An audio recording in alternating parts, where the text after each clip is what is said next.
Well, it's spring in Nova Scotia and the dandelions are celebrating a record-breaking month of rain. Hi, my name is Debbie Hendriksen. That's my picture in the lower right-hand corner. I work for the Office of Research and Graduate Studies. Now, I'm not a STEM researcher, but I do have a career history in stakeholder engagement. For over 20 years, I've presented technical information, engineering projects, and environmental education to relatively general public audiences. Researcher, it may be counterintuitive, but the general public is seeking your results and implications early on in your presentation, so they want to know why it matters. It may be counterintuitive because as a technical researcher, you might be used to presenting your background information first to validate your research pursuit and then lead into your results and implications. Well, general public says, tell me what I need to know, and then the nice to know can come a little bit later. Queensland University in Australia recognized that graduate students are challenged to present STEM research. So they established an academic competition called the 3-minute Thesis.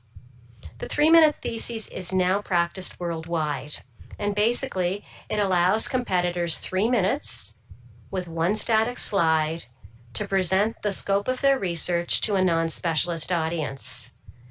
It's really quite interesting to do a search and look at some of the student recordings of their presentations. So I encourage you to do the same. There's a wealth of information out there, so I'm sure it can guide you in preparing presentations for the general public. So if I could give you 5 tips for sharing STEM, feature your so what information first. So lead with some of the results and implications that matter to your audience.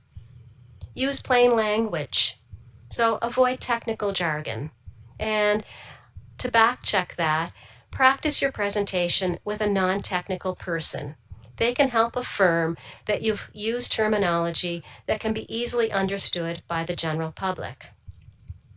It's okay to use examples, metaphors, similes, and relatable examples so long as you're targeting your audience. So look at some of the characteristics that your audience offers and try to relate to things that you maybe have in common or that help them understand your research. The first Canadian champion for the 3-minute Thesis was a biochemical engineering student from Western University. And he had a technology that he wanted to present related to sewage treatment. He began his presentation with the statement, "Everybody poops." So he engaged everyone in the audience early on in his presentation. Back to the dandelions. I was an environmental educator early in my career, the first time presenting to a student audience after numerous presentations to adult audiences, including gardening clubs, Rotary clubs, municipal councils, and so on. I made the mistake of suggesting that the benefit of organic material, aka composting, would be that it would reduce dandelion growth on your lawn. Guess what? I lost my audience. They couldn't relate to what I was saying at all because kids like dandelions. Thanks for listening. I look forward to further conversation.